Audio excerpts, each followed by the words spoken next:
Hi, everyone. Welcome. In this lecture, I'm going to be going over Chapter 3, A Virtue Ethics Approach to Professional Roles. Let me begin with the main theses of the chapter. So in this chapter, we're going to actually take a look at how we look at virtue ethics and apply it to a situation of a profession. In this case, we're using medicine, and we're going to be examining the role of a doctor in how we can apply virtue ethics here to think about the doctor, a good doctor and a bad doctor, right? And how we can think about professional ethics by using virtue ethics, right? In the case of a doctor. So that's going to be the main thesis of the chapter. Now, before I get into what is a good doctor using the virtue ethics approach, I need to review and summarize and give you kind of a refresher of virtue ethics. So let me begin with the word virtue. For Aristotle, virtue means excellence. And that is key. So you need to remember that. You also need to remember that excellence is a relative term. So it depends in what context we use the word. An excellent, piano player, an excellent violinist. These are different, require different properties, right? An excellent marathon runner, an excellent weightlifter, completely different lifestyle, completely different behaviors are required for these kinds of to be excellent at these kinds of activities. So when Aristotle talks about excellent, the context is very simple. It's a very general one. It's an excellent life, human life. So what Aristotle is asking us is, what does it mean to live an excellent life? Well, we need to fill in more information here. So what Aristotle considers to be an excellent life is when people achieve the thing that everybody wants, and that everybody wants it for its own sake and for nothing else. What is that thing that everybody wants? Aristotle says they want a flourishing life, eudaimonia, happiness, right? So eudaimonia is the goal of everyone, and this is a common goal. People achieve it in different ways, but it is the goal that everybody wants. Some people achieve it by having a family, having a certain career. They think that this will bring them fulfillment and happiness. Some people achieve it by simply through their career and not having a family. So there are different ways that different people can achieve happiness. But everybody wants happiness, and everybody wants that for its own sake and for nothing else. Now, if you think of eudaimonia and you think about happiness, it's kind of a misconception. So when Aristotle talks about eudaimonia, he's talking about this the sense in which, like, this overall incredible kind of fulfillment that you have at the end of your life. You can't have it midway. You can't have it. It doesn't last. It's not short term. It's like an overall kind of good that you can look back when you're 90 years old and you say, I had a good life. Okay. Now, because Aristotle's not Christian, it's a little complicated, because when he talks about good, he really means two different things. He means good in the normal, natural sense. That means I have a good life. I'm healthy. I haven't had any unfortunate situations in my life. Nothing terrible has happened to me in my life. So I was lucky, and so I had a good life in that sense. But he also thinks that a good life entails moral goodness. There's an ethical dimension to good life. He thinks that these are intrinsically connected. You cannot have a good life in general without having a good moral life, right? And so those things for Aristotle are connected together.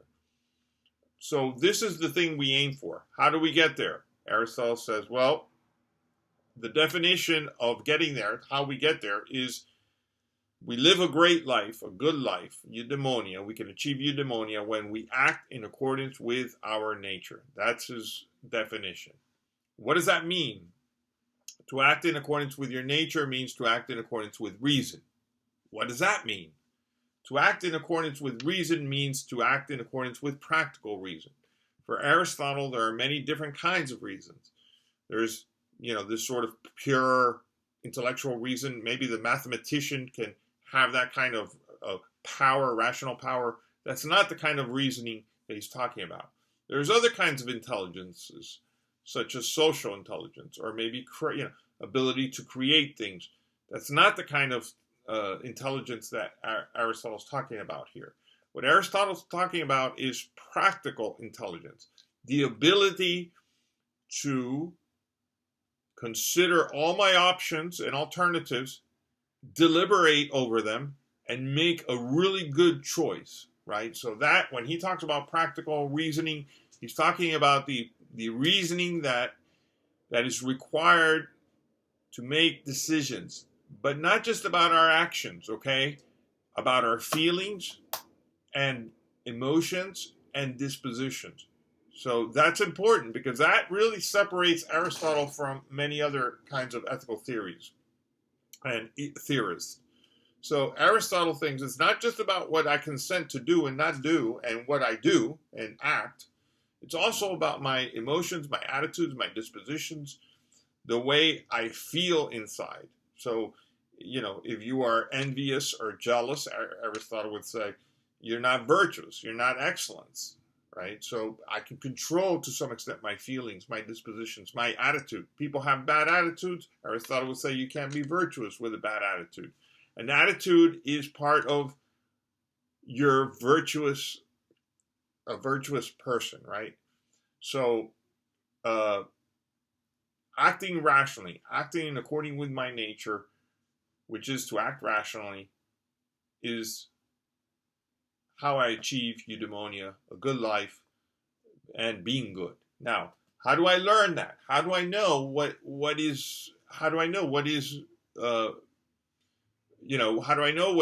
means to act in accordance with reason? There are three ways. One, experience. People who have experience in life have confronted many different situations, and they have learned from their past experiences, how these situations will probably play out, and they make very good decisions.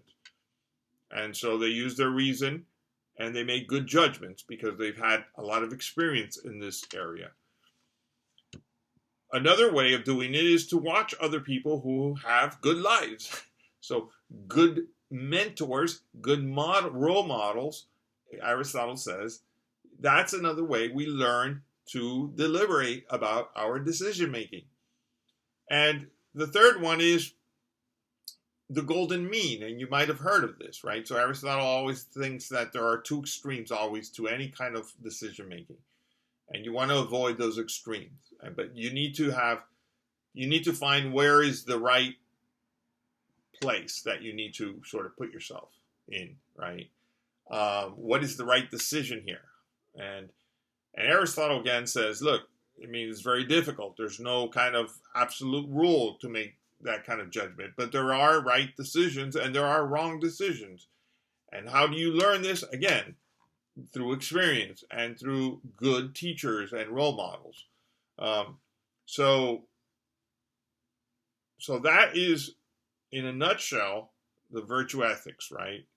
Now, if you look what the authors are saying is you can apply this, you can move this over very nicely to the situation of professional ethics, because look, professional ethics also has a teleology or a goal, right? So we can talk about medicine as having a goal. The goal and purpose and ultimate, point where the doctor is guided by this goal is the health and well-being of his or her patients, right? So just like humans have this goal of eudaimonia, we can also talk about, professions having this goal. Now, Aristotle and the authors want to make clear that for an intellectual virtue, the ability to reason correctly about my decisions and my desires and what I want and what I aspire to, the ability to make those decisions correctly is called intellectual virtue. It's only a virtue if it's good. Okay? If you have ultimate goals that are bad, Aristotle thinks that's not a virtue.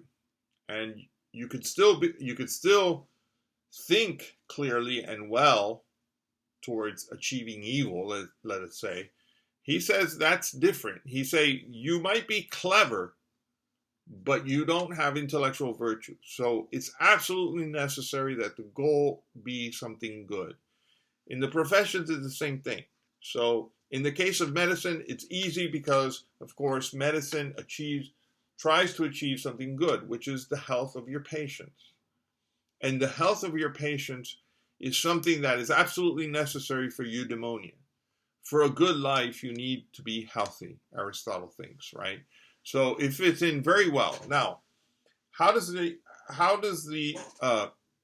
so the authors spent a lot of time arguing, look, this is very important, right? That medicine has this sort of ultimate goal that the doctor is in some way guided by.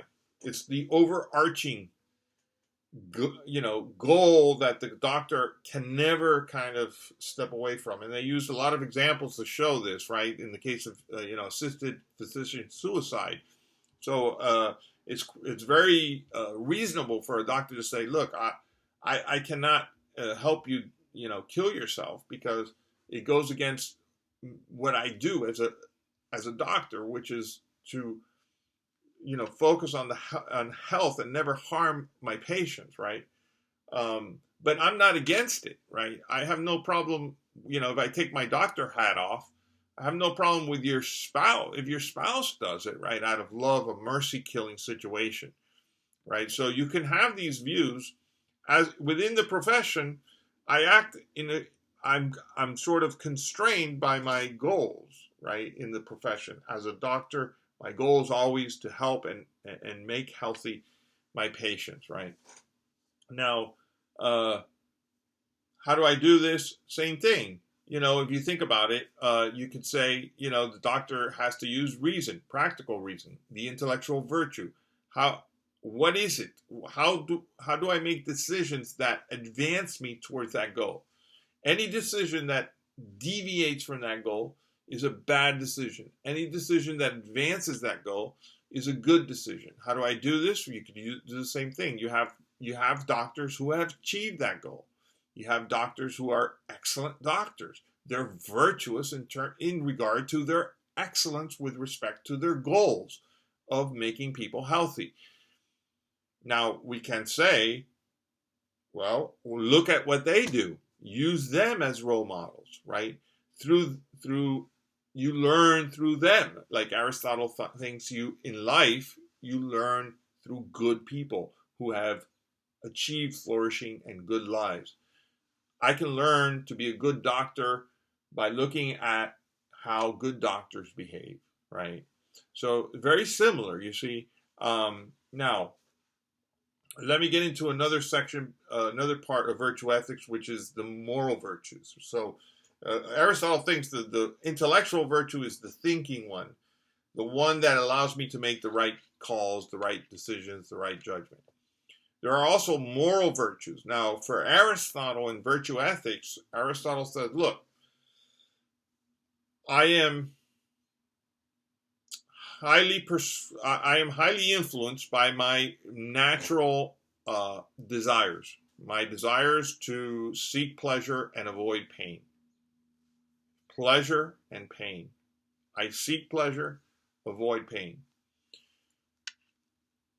And many times that strong desire can get in the way of following through with the rational or right decision. So even if you have an intellectual virtue that can pick out the golden mean, the perfect, right, I know exactly what I need to do, you also need the moral strength to follow through with the action. And these are the moral virtues. There are two, most important. The first one is the virtue of temperance, which controls pleasure. So if you are temperate, then you can say, I know I want this, I desire this, but it deviates me from my goal. of having a good flourishing eudaimonia. So temperance is a central virtue, moral virtue that allows me to achieve my goals, my intellectual virtue.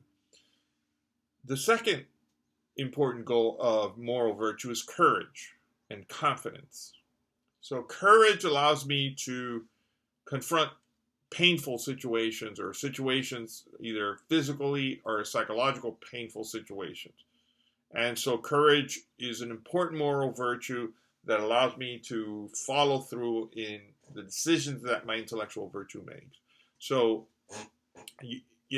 even if you know what the right thing is, you could be scared to do it, and courage is important to make sure that you follow through. So you have these kinds of other virtues, and there are many others like truthfulness, generosity, compassion, trustworthiness. All of these kinds of virtue Aristotle talks about. And we're going to see how these can easily be moved over into the realm of the profession, right?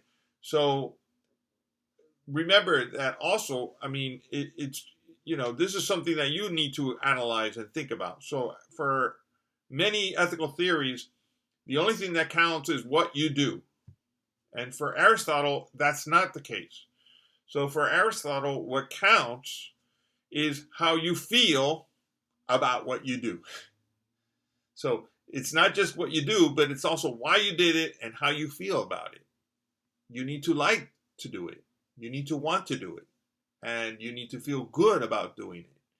So I wonder how that plays into professions, right? So is there a difference between the doctor who hates to have to treat his patient, but does it anyways, and the doctor who wants to treat his patients, enjoys treating his patients, and he gets a kind of great, joy out of doing it, and does it well, right? So is there a difference between that? So for Aristotle, virtue requires all those things. It requires that you feel it, that you want to do it, that you intend to do it, and that you do it. It's possible that if you're a Kantian, for instance, you don't need any of that. You just need to do it. Even if you hate to do it, you're okay. For Aristotle, it's not the case. Aristotle would say, if you didn't enjoy it, you're not virtuous, because the virtuous person loves doing the right thing, right? So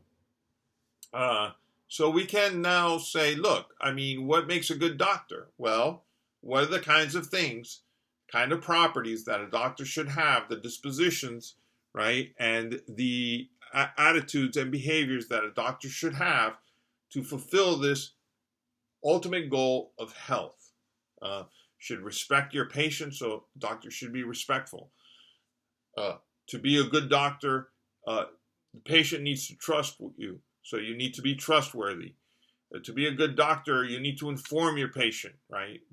Because your patient should have the right to make their own decisions, and you cannot be autonomous if you don't have all the information. So to be a good doctor, you have to be truthful.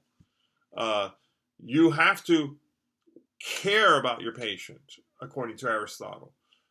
You have to have compassion. You have to have beneficence. You have to want to help people.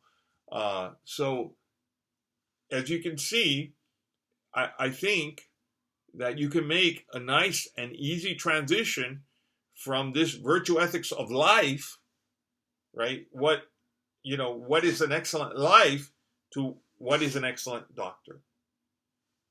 And what are the properties, dispositions, habits, attitudes that you need to become an excellent doctor? Not only can you make that transition, but you can even make that transition in the way that you arrive there, right? Because it's the same. The way you arrive at learning how do I live a great life, an excellent life, is through experience, through good role models, and avoiding extremes, and learning to make good judgments. How do you learn to be a good doctor? Through experience, by having really good role models, and making sure you don't do anything in the extremes, finding that golden mean, okay? So I hope that this video is helpful. I hope that this refresher of Aristotle and Aristotelian virtue ethics is helpful. I hope it makes sense. And I look forward to reading your answers. Thank you.